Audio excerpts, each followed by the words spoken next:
In a chemical industry, two products A and B are made involving two operations.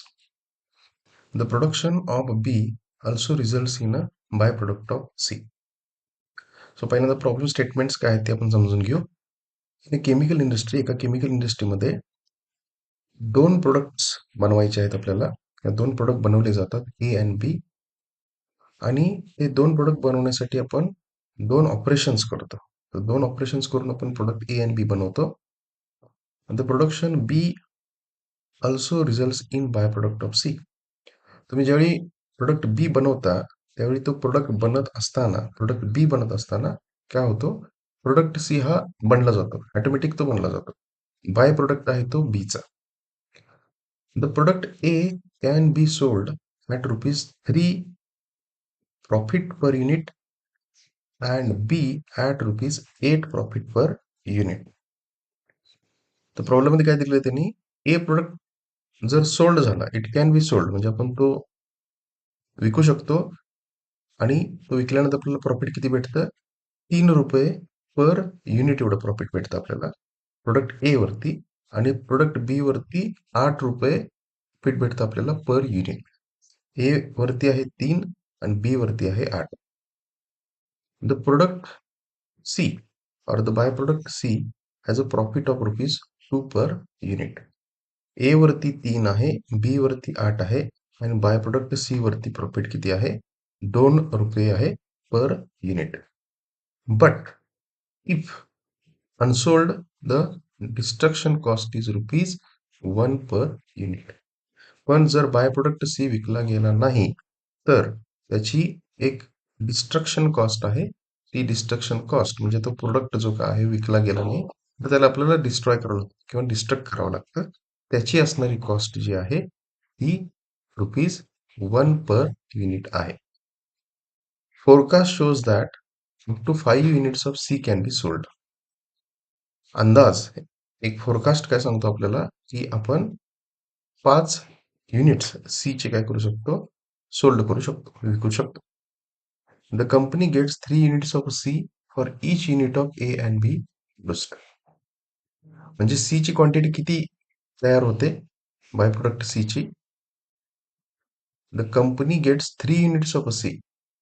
3 unit C चे तयार होतात. कधी, ज्यावेळी आपण एक युनिट ए आणि एक युनिट बी एकत्र घेतो. एक युनिट एचा आणि एक युनिट बीचा ज्यावेळी तयार होतो त्यावेळी 3 युनिट्स काय होतात, सी चे तयार होतात. Forecast shows that they can sell all units of A and B produced. अंदाज पुन्हा काय सांगतो की ए आणि बी जे प्रोडक्ट आहेत ते आपण सोल्ड करू शकतो. The manufacturing times are 3 hours per unit for A on operation 1 and 2 respectively.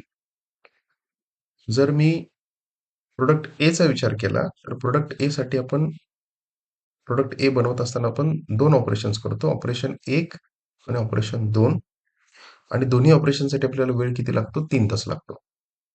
And 4 hours and 5 hours per unit for be on operation 1 and 2 respectively. म्हणजे इथं 4 तास आणि 5 तास वेळ लागतो आपल्याला प्रोडक्ट बी साठी ऑपरेशन नंबर 1 आणि ऑपरेशन नंबर 2 रिस्पेक्टिव्हली करत असताना. ऑपरेशन 1 ला 4 तास लागतो, ऑपरेशन बी ला 5 तास लागतो. कुठल्या प्रोडक्टसाठी, प्रोडक्ट बी साठी. Because the product C results from producing B, no time is used in producing C. C हा बाय प्रोडक्ट आहे बी चा, त्यामुळं सी साठी असा कुठला वेगळा वेळ तयार करण्यासाठी लागत नाही. The available times are 18 and 21 hours of operation 1 and 2 respectively. Operation 1 साठी available time, maximum available time किती आहे, 18 तास आहे. आणि ऑपरेशन 2 साठी मॅक्सिमम अवेलेबल टाइम 21 तास एवढा आहे. The company question how much A and B should be produced, keeping C in mind to make the highest profit. Formulate the linear programming model for this problem. तर particular ही जी information त्याने दिलेली आहे, या इन्फॉर्मेशनसाठी आपल्याला linear programming problem formulate करायचा आहे.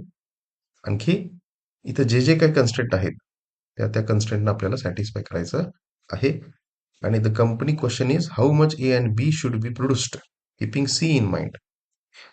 आपण A आणि बी चे किती प्रोडक्ट्स बनवायला पाहिजेत आणि ते बनवत असताना आपण सी चे किती प्रोडक्ट बनवायला पाहिजेत हे आपण डोक्यात ठेवायचं आहे. We have to keep that in mind. आणि प्रॉफिट हे काय झालं आपलं पाहिजे, हायेस्ट झालं पाहिजे. सो त्याच्यासाठी आपल्याला हा लिनियर प्रोग्रामिंग प्रॉब्लेम फॉर्म्युलेट करायचा आहे. तर प्रॉब्लेममध्ये जी इन्फॉर्मेशन दिलेली आहे ती थोडी आपण टॅब्युलर फॉर्ममध्ये लिहायचा प्रयत्न करू. सगळ्यात पहिला मी इथं लिहून घेतो त्यांनी जी इन्फॉर्मेशन कशाशी संदर्भात दिलेली आहे. 2 ऑपरेशन्स दिले होते आपल्याला. एक दिलं होतं ऑपरेशन 1 होतं. आणखी एक होतं ऑपरेशन 2. ऑपरेशन 1 आणि ऑपरेशन 2 दिलं होतं. तर इथं बघा, ऑपरेशन 1 साठी प्रोडक्ट ए साठी दोन्हीकडे असणारा टाइम किती होता? 3 तास होता. इथं पण 3 तास होता. इथं मेन्शन केलं होतं ते. 3 hours for unit A on operation 1 and 2 respectively. आणखी 4 and 5 hours टाइम होता प्रोडक्ट बी साठी ऑपरेशन 1 आणि ऑपरेशन 2 साठी. त्याच्यानंतर अवेलेबल टाइम ऑपरेशन 1 चा आणि ऑपरेशन 2 चा. ऑपरेशन 1 साठी अवेलेबल टाइम किती होता? ऑपरेशन 1 साठी अवेलेबल टाइम होता 18 तास आणि ऑपरेशन बी साठी अवेलेबल टाइम किती होता? 21 तास एवढा होता. तर इथं जे रेड कलरमध्ये त्यांनी दिलंय हे सगळ्यात पहिलं मी लिहून घेतलं. तर हा एक मेन कन्स्ट्रेंट त्यांनी दिला होता. तो मी असा हा टॅब्युलर फॉर्ममध्ये लिहून घेतला. लक्षात ठेवा इथं 18 आणि 21 तास हे मॅक्सिमम अवेलेबल टाइम आहे. आता पुढे जाऊन आपल्याला ऑब्जेक्टिव्ह फंक्शन लिहायचं आहे. हां, तर ऑब्जेक्टिव्ह फंक्शनच्या अगोदर आपल्याला डिसिजन व्हेरिएबलचा विचार करायला लागेल. तर इथं बघा, मी पहिला डिसिजन म्हणजे इथं 3 डिसिजन व्हेरिएबल मी काय कन्सिडर करतोय? पहिला डिसिजन व्हेरिएबल मी कन्सिडर करतोय x1 म्हणजे number of units of product of A produced. पण प्रोडक्ट ए चे असे किती युनिट बनवले याचा आपण विचार करू पहिला. त्याच्यानंतर मग आपण प्रोडक्ट बी चे किती युनिट्स बनवले. x2 म्हणजे काय? Number of units of product B produced. आणि त्याच्यानंतर मग एक्स थ्री म्हणजे number of units of by product C sold. असं मी स्पेसिफिक अझम्पशन केलेलं आहे.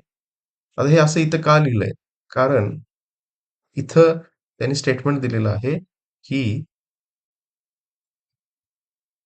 The product A can be sold at ₹3 profit per unit, B ₹8 profit per unit and product C at profit ₹2 per unit.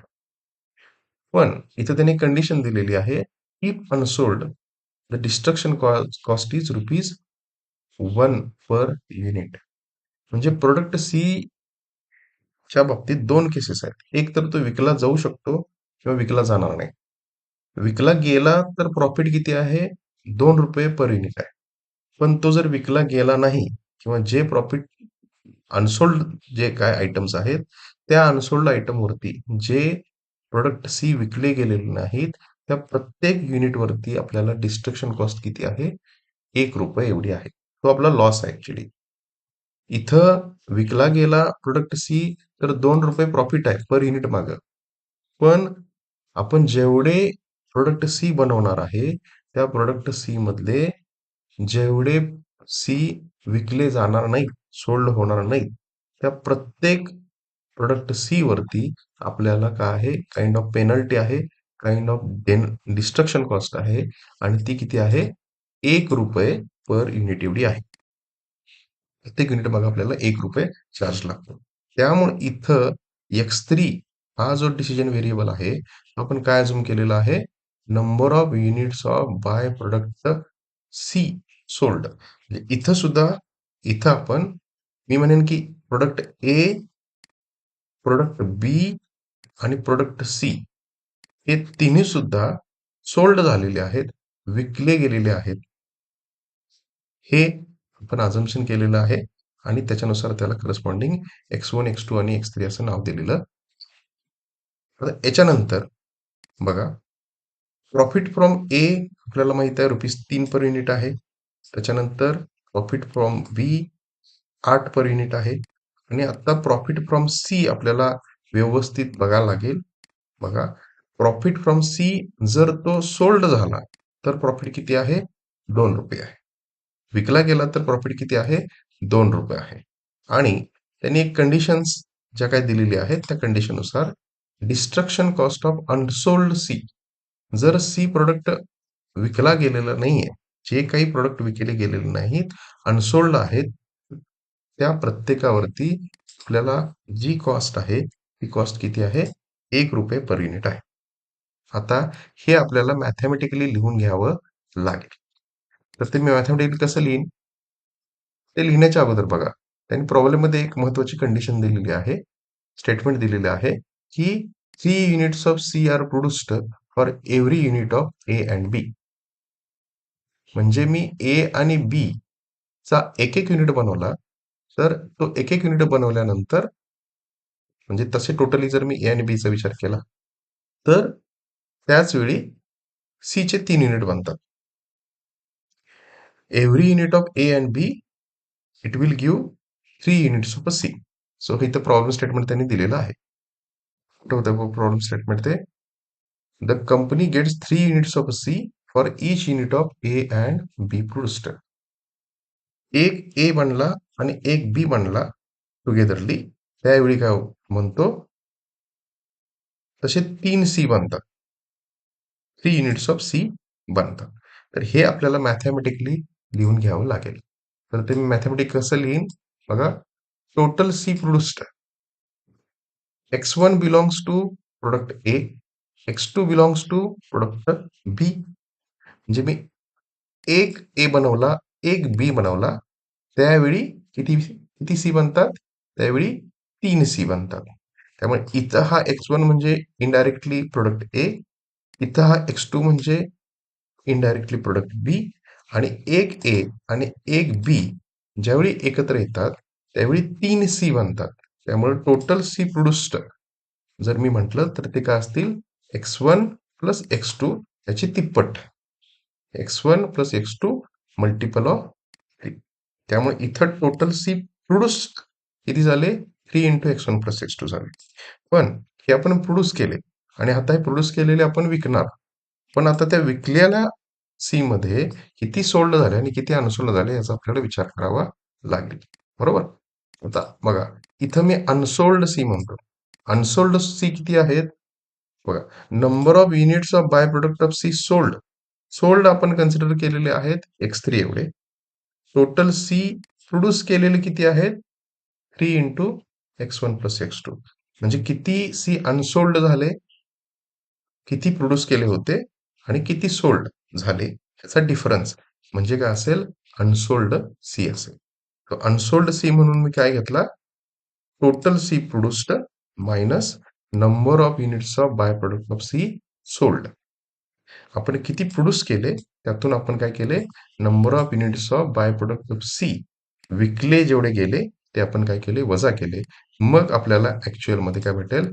Unsold C भेटेल. So unsold C काय आहे? 3 into x1 plus x2 minus x3. आता त्याच्यानंतर मग पुढं आपण ह्याच्या बेसिसवरती जे असेल ते ऑब्जेक्टिव्ह फंक्शन बनवू.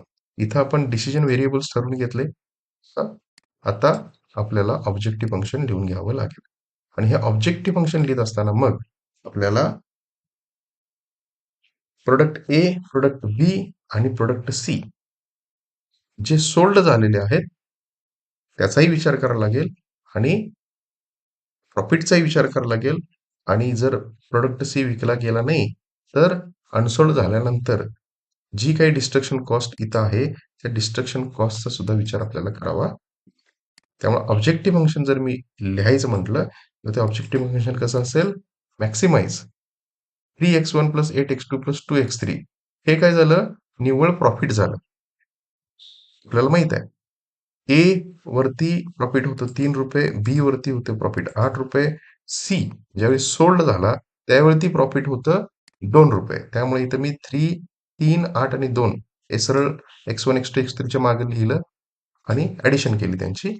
पण इथं मात्र आपल्याला जर काही सी चे प्रोडक्ट अनसोल्ड झाले तर त्याची असणारी डिस्ट्रक्शन कॉस्ट ही सुद्धा आपल्याला काय करावं लागेल, कन्सिडर करावं लागेल. पण मगाशी इथं मी अनसोल्ड सी जे कॅल्क्युलेट केले त्याची जी काय कॉस्ट होती, बरोबर, ती कॉस्ट मला काय करावं लागेल, इथं सबस्ट्रॅक्ट करावी लागेल.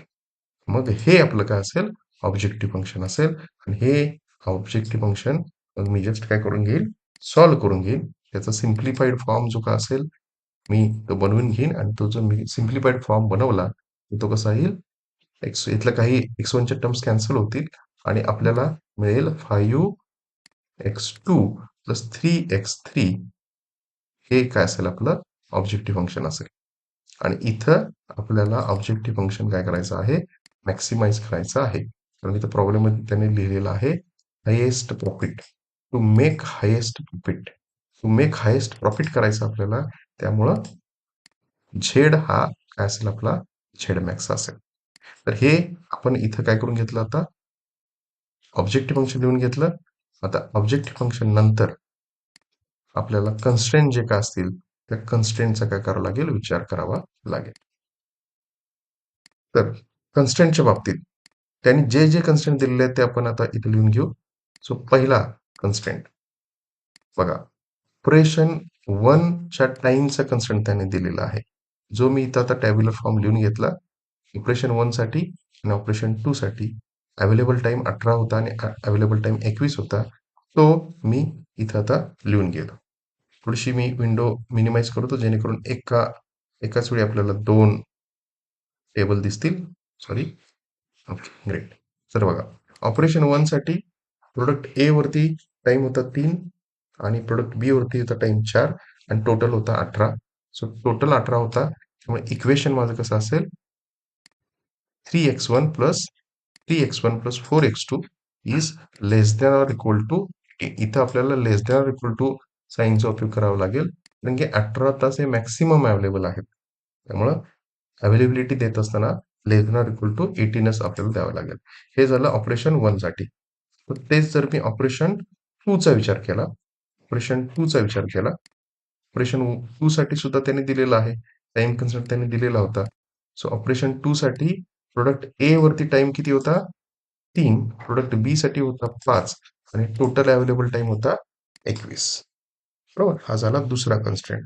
त्याच्यानंतरचा कन्स्ट्रेंट पुढचा पुढचा कन्स्ट्रेंट कशा संदर्भात, बाय प्रोडक्ट सी ची अवेलेबिलिटी.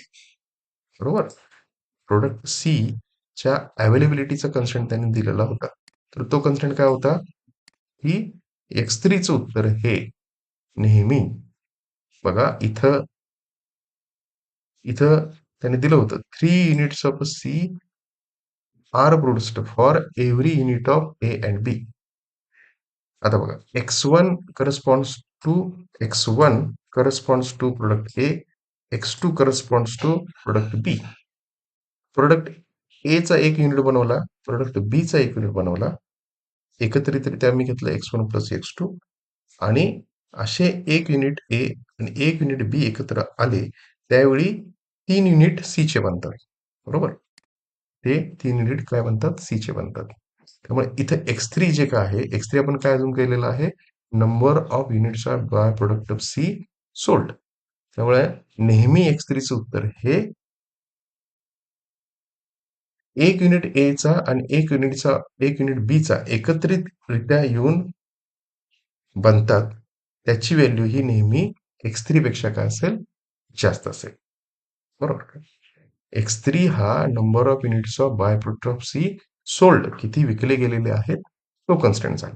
त्यामुळे इथं नेहमी x3 चं उत्तर मी काय घेईन, less than or equal to 3x1 plus x2. नेहमी तो 3 टाइम्स x1 प्लस x2 पेक्षा काय असेल, कमीच असेल. तो हा महत्वाचा कन्स्ट्रेंट.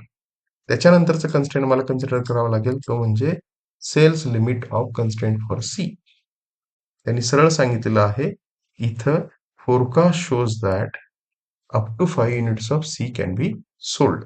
पण किती युनिट सोल्ड करू शकतो, किती सोल्ड करू शकतो आपण, फक्त आणि फक्त 5 युनिटच काय करू शकतो, सोल्ड करू शकतो. त्यामुळे x3 चं उत्तर हे नेहमी काय असेल, 5 मॅक्सिमम असेल.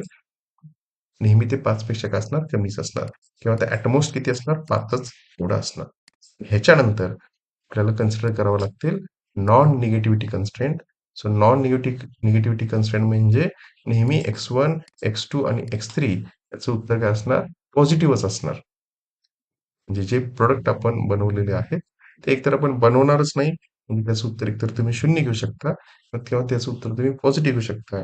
त्याचं उत्तर तुम्ही कधीही निगेटिव्ह घेऊ शकत नाही. त्यामुळं बेसिक अझम्पशन आपलं x1, x2 आणि x3 या डिसिजन व्हेरिएबलची व्हॅल्यू नेहमी काय असेल?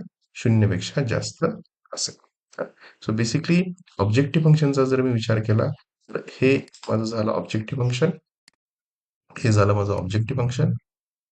त्याच्यानंतर कन्स्ट्रेंट्स ऑपरेशन 1 वरती कन्स्ट्रेंट, 2 चा कन्स्ट्रेंट. तर हे असतील आपले कन्स्ट्रेंट. एकूण कन्स्ट्रेंट किती आहेत बघा? 1, 2, 3, 4. हे 4 कन्स्ट्रेंट झाले त्यांनी प्रॉब्लेममध्ये दिलेले. त्याच्यानंतर मग आपण हा एक कन्स्ट्रेंट कन्सिडर केला, नॉन निगेटिव्हिटी कन्स्ट्रेंट, जिथं डिसिजन व्हेरिएबलची व्हॅल्यू ही नेहमी पॉझिटिव्ह असेल. तर ह्या प्रॉब्लेममध्ये महत्त्वाचं म्हणजे बऱ्याच स्टेटमेंटमध्ये ट्विस्ट आहे, कन्फ्युजिंग आहे. आणि इथं प्रोडक्ट सीच्या बाबतीत त्यांनी सेल झाल्यानंतर, सोल्ड झाल्यानंतर काय प्रॉफिट आहे आणि अनसोल्ड झाला तर त्याचं किती डिस्ट्रक्शन कॉस्ट आहे, हे आपल्याला थोडंसं मॅथमॅटिकली लिहिणं इम्पॉर्टंट आहे. सो आय होप हा व्हिडिओ तुम्हाला युजफुल असेल. तुम्हाला हा व्हिडिओ आवडला तर प्लीज या व्हिडिओला लाईक करा, शेअर करा आणि माझ्या चॅनलला सबस्क्राईब करा. थँक्यू.